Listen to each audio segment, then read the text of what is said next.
আসসালামু আলাইকুম রহমতুল্লাহ। আমি একজন ক্যান্সার যোদ্ধা। কোলন ক্যান্সার হলে কী কী উপসর্গ প্রথমে দেখা দেয় সেটা আমি আপনাদের বলবো। আমি চাই আপনারা প্রাথমিকভাবেই সতর্ক হন। কোলন ক্যান্সার হওয়ার লক্ষণগুলো সাধারণত আপনি প্রথমে আপনার মলদ্বারটাকে ভেজা পাবেন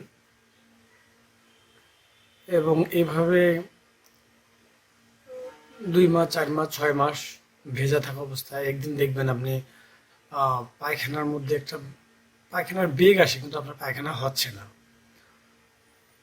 এবং আপনি এমনভাবে লক্ষ্য করেও দেখবেন যে ওখানে একটা নিমের বিচির মতো গোটা হয়েছে। তা আপনি এভাবেই চলতে থাকলেন। যদি চলতে থাকেন ডাক্তারের কাছে গেলে ভালো, আর যদি চলতেই থাকেন এমন করতে করতে 2-1 বছর পর দেখবেন আপনার পায়খানা রাস্তায় পিচ্ছিলগুলোকে রস বের হবে মাঝে মাঝে, কারো নাও হতে পারে, কোনো ব্যথা থাকবে না, কিন্তু মাঝে মাঝে এমন মনে হবে যে আপনার পায়খানার চাপ দিছে, আপনার মনে হয় খুব পায়খানা হবে, কিন্তু আপনি বাথরুমে গেলেন কিন্তু আপনার পায়খানা হলো না। এরপরে এমন করতে করতে আপনার 2 থেকে 3 বছর যদি চলে যায়, তারপরে দেখবেন হঠাৎ আপনার একদিন ব্লাড আসলো। আপনি ব্লাডটা যখন আসলো আপনি হয়তো বা ভাবতে পারেন যে এটা পাইলস, সবারই হয়, আপনারও হয়েছে। এমন করে আপনি হোমিও ওষুধ খাচ্ছেন, দেখা যাবে যে এটা আপনার খুব ক্ষতি। মানে এই সময়টা দেরি করাটা আজকে আমার জন্য সবচেয়ে বড় ক্ষতি। আমি আশা করি আপনার এটা ক্ষতি করবেন না। যদি দেখেন রক্ত আসে তাহলে খুব তাড়াতাড়ি একজন কোলোরেক্টাল সার্জনের কাছে যাওয়া উচিত। মানে আপনি আগে শিওর হন যে আপনার ভিতরে কোনো পলিপ হয়নি।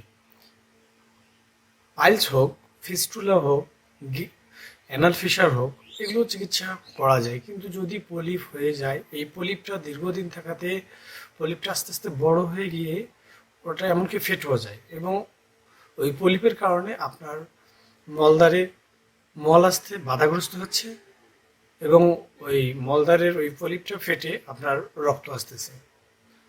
প্রথমে আপনি দেখবেন যে আপনার রক্তটা লাল আসতেছে।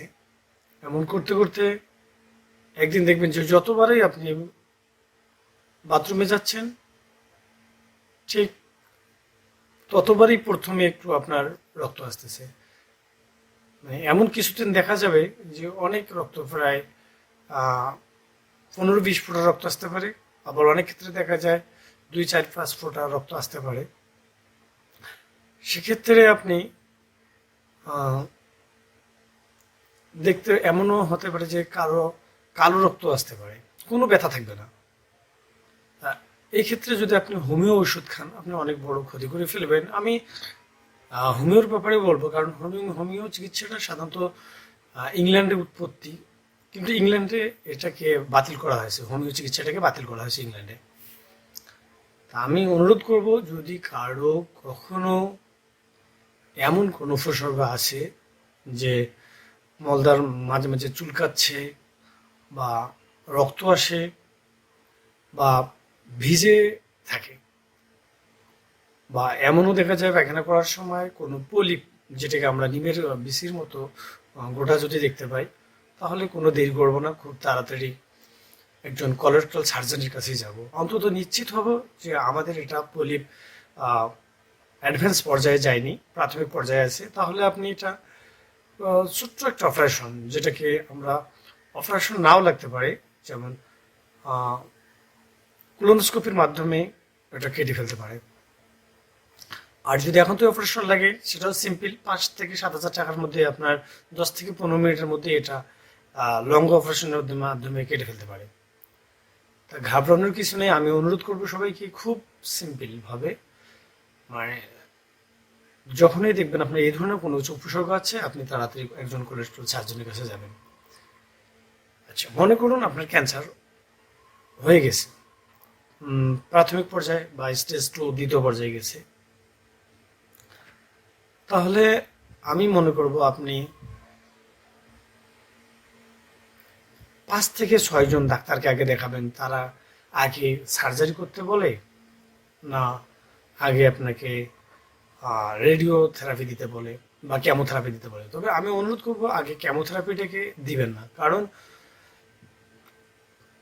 কেমোথেরাপির কারণে আপনার শরীরটা ভেঙে যেতে পারে, আপনার শরীরের ইমিউনিটি যেটা নষ্ট হয়ে যেতে পারে, আর আপনি যদি একবার দুর্বল হয়ে যান অনেক রোগ আপনাকে চাপ দিতে পারে। রেডিয়েশন থেরাপিটা দিবেন, এক্ষেত্রে আপনার কোনো টাকা দেখা যাবে যে আপনার 2 লক্ষ টাকার মতো হয়তো যাবে, কিন্তু আপনার শারীরিক কোনো ক্ষতি একটা আসবে না। এরপরে যদি অপারেশন সিম্পল হয় আপনি করবেন। আর বাইপাসের ক্ষেত্রে আমি বলবো আগে আপনি কনফার্ম করে নেবেন যে বাইপাসটা স্থায়ী হবে না স্থায়ী হবে কিনা। যদি বাইপাস স্থায়ী হয় তাহলে আপনি খুব চিন্তা করবেন অপারেশনটাকে আপনি যতদিন নিজেকে ভালো রাখা যায়, মানে অপারেশনটা না করে আপনি যতদিন নিজেকে ভালো রেখে চলতে পারেন। একান্তই যদি আপনার মলদ্বার বন্ধ হয়ে যায় বা আপনি ব্যথা সহ্য করতে পারতেছেন না, সেক্ষেত্রে আপনি বাইপাস স্থায়ীভাবে অপারেশনটা করতে পারেন। কারণ বাইপাস অপারেশনটা খুবই একটা রোগীর জন্য আমি মনে করি, এটাকে কি বলবো আসলে বুঝাতে পারবো না। মানে আপনি একাই হয়ে আপনাকে থাকতে হবে, রাত্রে ঘুমের মধ্যেই দেখবেন মনে হবে যে আপনার ব্যাগটা মনে হয় ফেটে গেল। মাঝে মাঝে ব্যাগটা এমন হয়ে যাবে যে আপনি পায়খানায় পুরো শরীর, মানে এটাকে কি বলবো, যদি পুরো শরীরে আপনার পায়খানায় জড়িয়ে থাকবে।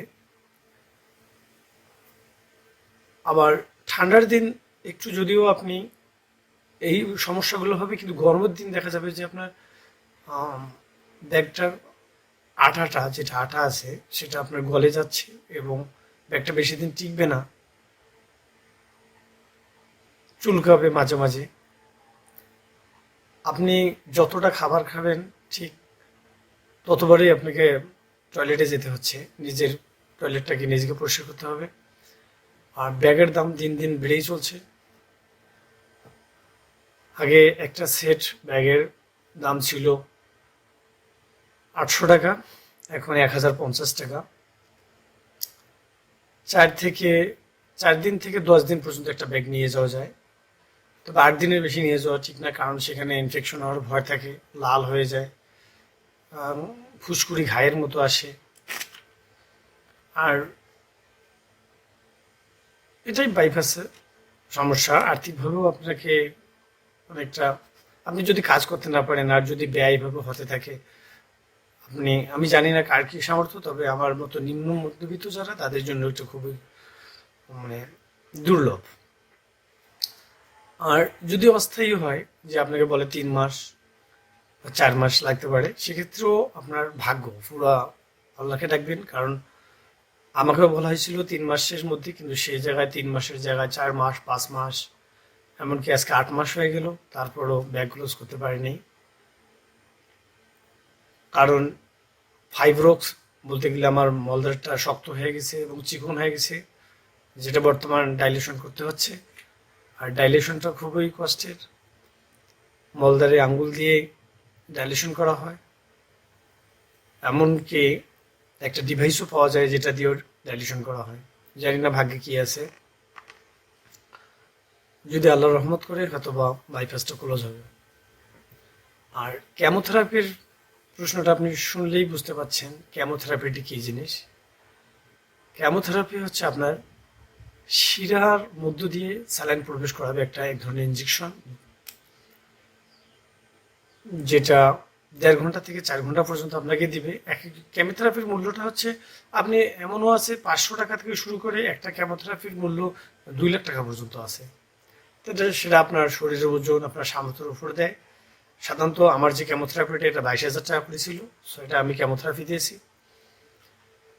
এই কেমোথেরাপির যখন দেওয়ার পরে আধা ঘন্টা পরে আমার গলাটা বন্ধ হয়ে যায়, মনে হয় যে কাঁটা দিয়ে গলাটা বন্ধ করে দিল। এরপরে পুরো শরীর একটু ঝমঝম করবে, মনে হচ্ছে যে পুরো শরীরে অ্যাসিড। খাওয়া না খেলেই ভালো, খাওয়া দেখলেই আপনার বমি আসবে এবং শরীর ঝাঁকুনি মাঝে মাঝে দিবে। আহ, আর কি বলবো আপনার শুরু, একটাই কথা বুঝতে পারছি, আপনি যখন খাইতে পাচ্ছেন না, বমি অল টাইম, তাহলে আপনাকে কেমন লাগবে? শরীরটা ঠিক এভাবেই হবে। তবে অনুরোধ করবো পানি বেশি খাওয়ার, খাইতে ইচ্ছা করবে না তবু আপনাকে বাঁচার জন্য খাইতে হবে। আর আমরা কেমোথেরাপি শেষ, আমি তারপর আপনাকে দেখবো যে মলদার যদি আপনি অস্থায়ী বাইপাস হয়, সেক্ষেত্রে আপনি ডাক্তাররা কিন্তু আপনাকে আপনার মতো করে চিকিৎসা করাবে না। আপনি রুগী একজন, আপনার শরীর আপনার, আর ডাক্তারের কাছে অসংখ্য রুগী। যখন আপনি যাচ্ছেন তখন মনে হচ্ছে আপনাকে তার রুগী, আপনি বের হয়ে আসলেন আপনাকে আর রুগী মনে হবে না। আপনি আপনার শরীরেরই যত্ন নেবেন।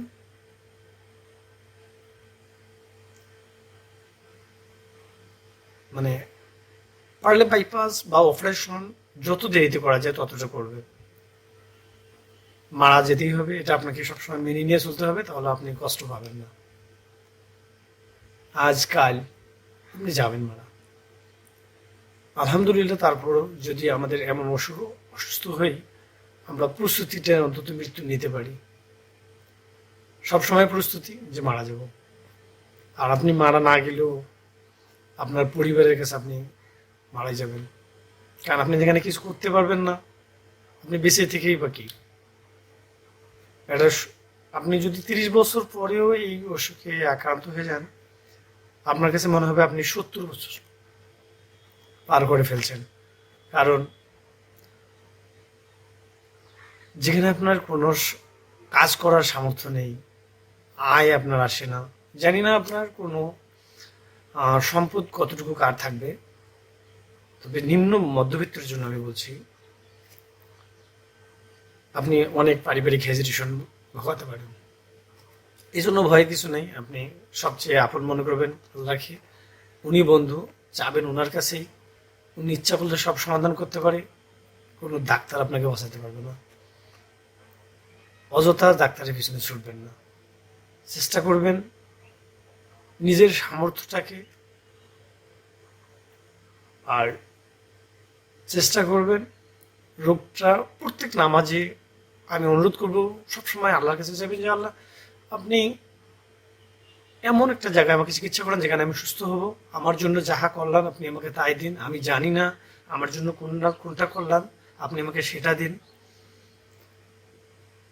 আপনি যেন ঋণগ্রস্ত না হন, আপনি যেন কারো দ্বারস্থ না হন, আপনার অসুখের কারণে যেন আপনার কাছ থেকে কেউ লুকিয়ে না থাকে, কোনো আত্মীয় বা আপনার আত্মীয় আপনার সাথে যোগাযোগ করতে যেন ভয় না পায়, না জানি আপনি কোনো তাদের কাছে চেয়ে বসেন। আপনার সামর্থ্য অনুযায়ী আপনি চিকিৎসাটা চালাই যাবেন। আর চিকিৎসার ক্ষেত্রে ওটা বারবারই বলবো, সম্পদ বেশি নষ্ট করবেন না, যেটুকু আছে আপনি সবসময় আল্লাহর কাছেই যাবেন, যেন আমাকে ঋণগ্রস্ত বা আমাকে যেন ওই অবস্থায় না নিয়ে যায় যে অবস্থায় আমি আর চলতে পারবো না। আসসালামু আলাইকুম। আর বেশি কিছু বললাম না, সবাই ভালো থাকবেন।